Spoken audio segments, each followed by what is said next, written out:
Isipin mo ito. May mga salita na kayang magpakonek agad sa puso ng kahit sinong babae. Parang magic, di ba?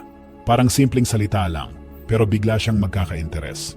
Bigla siyang magkaka-curiosity.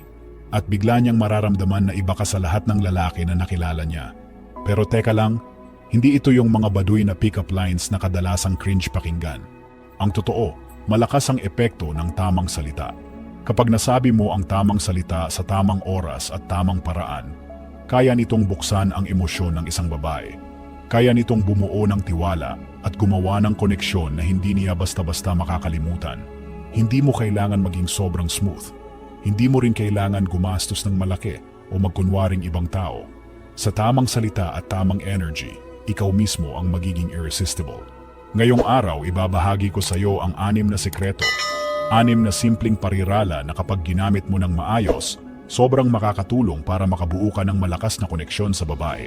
At tandaan mo, hindi lang kung ano ang sinabi ang mahalaga, kundi paano mo ito sinabi. Kaya siguraduhin mong tapusin ang video na ito.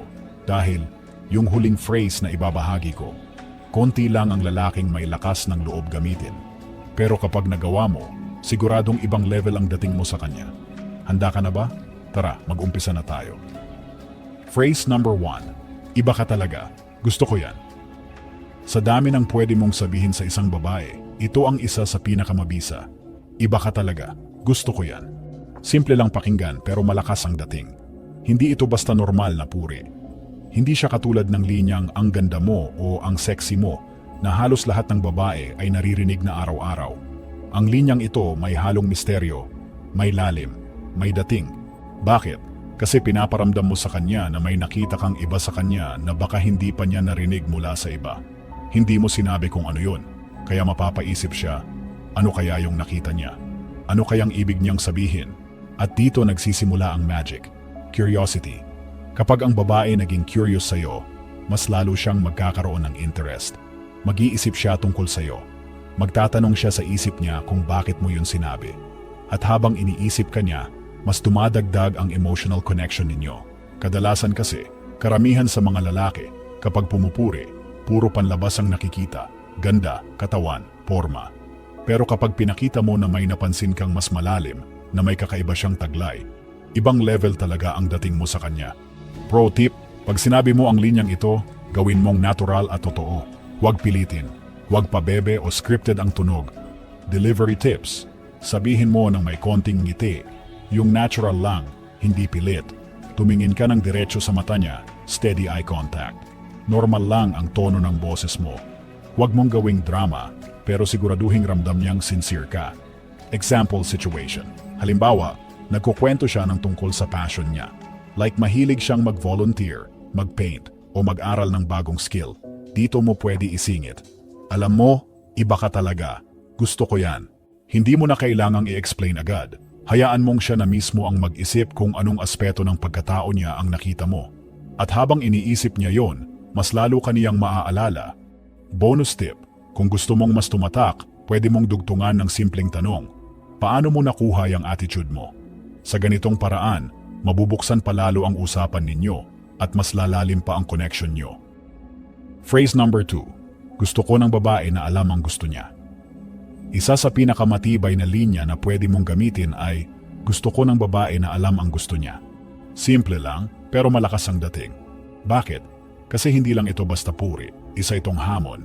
Karamihan sa mga lalaki, pagkausap ang babae, laging nagpapasikat. Laging nagpapakita ng effort para magustuhan sila.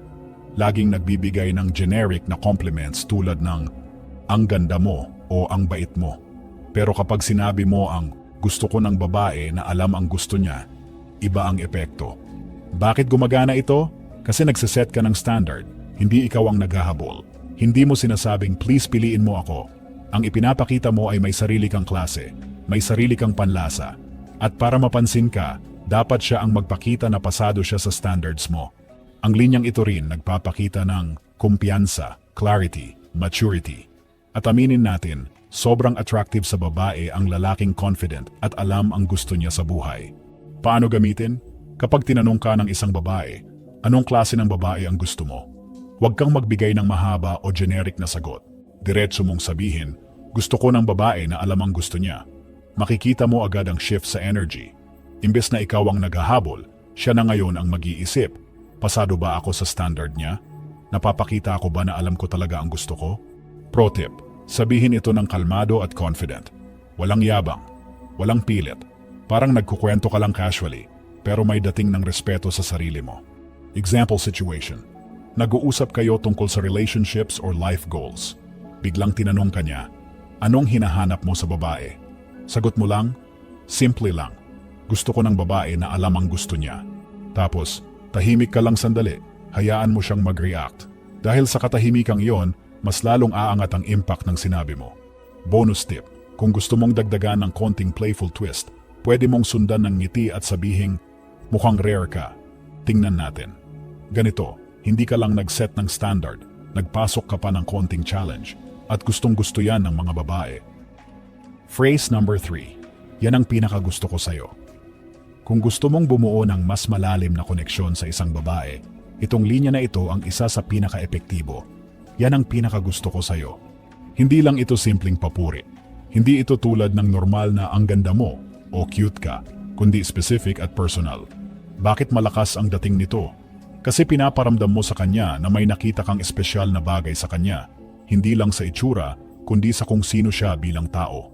At lahat ng tao, lalo na ang mga babae, gusto nilang maramdaman na may nakakakita sa tunay nilang ganda. Hindi lang panlabas kundi pati sa loob. Kapag ginamit mo ang phrase na ito, nararamdaman niya na pinapansin mo ang mga bagay na hindi agad nakikita ng iba. Halimbawa, kung nagkukwento siya ng passion niya, pwede mong sabihin, alam mo, yan ang pinakagusto ko sa'yo. Yung paraan ng pagkukwento mo, punong-puno ng energy.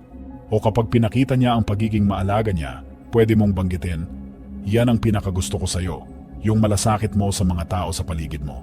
Pro tip, dapat genuine ang pagkakasabi mo.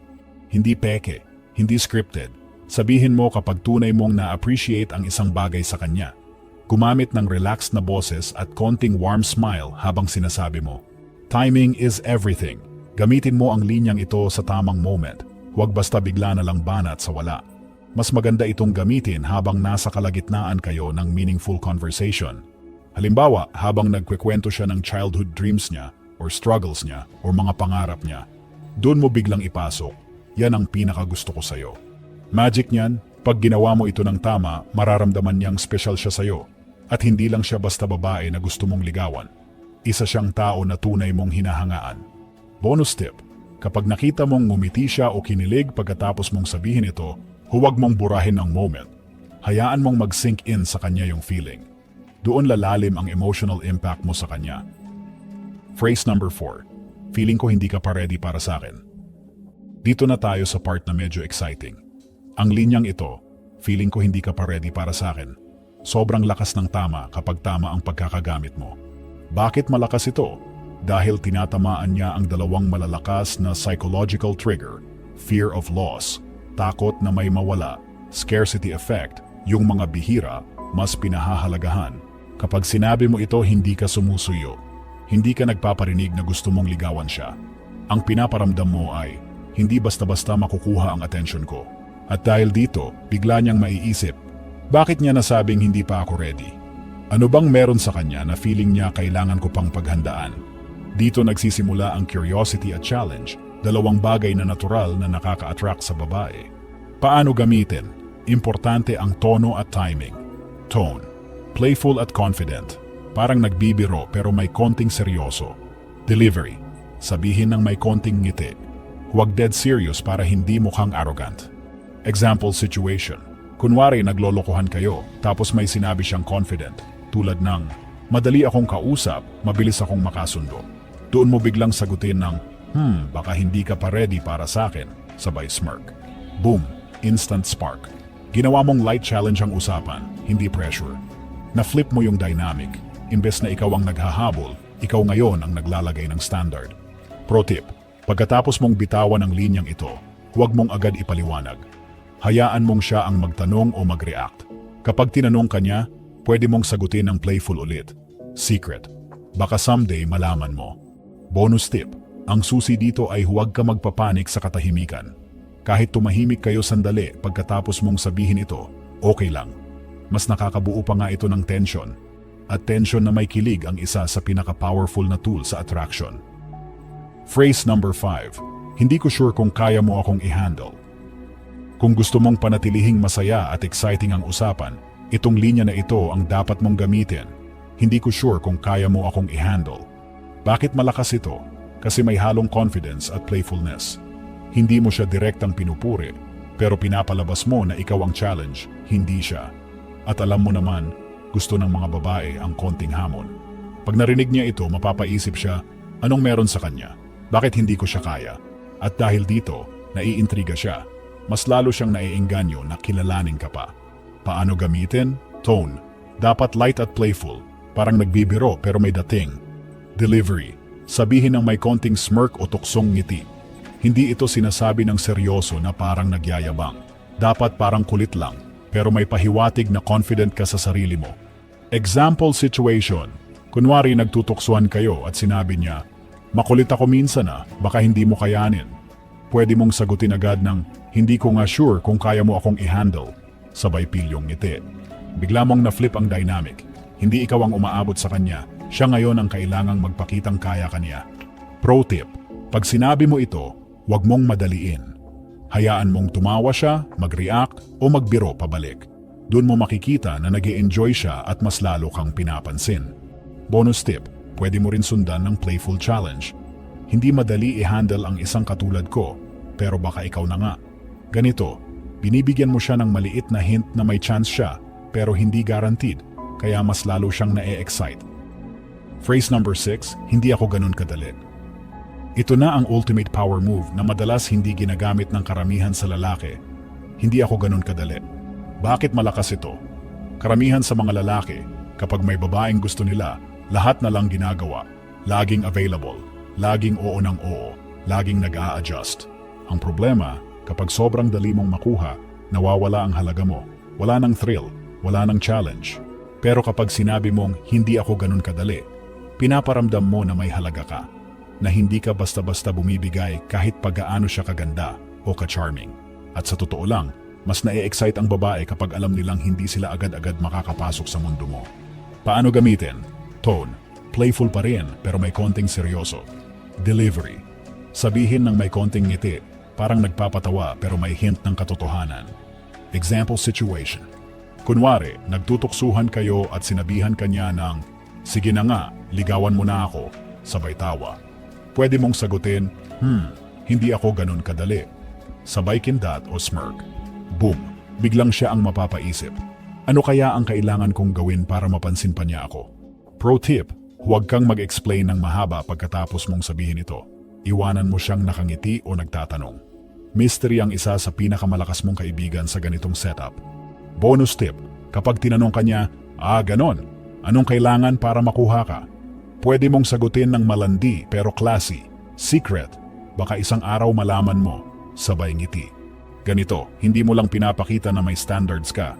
Pinapalalim mo palalo ang intrigue at attraction.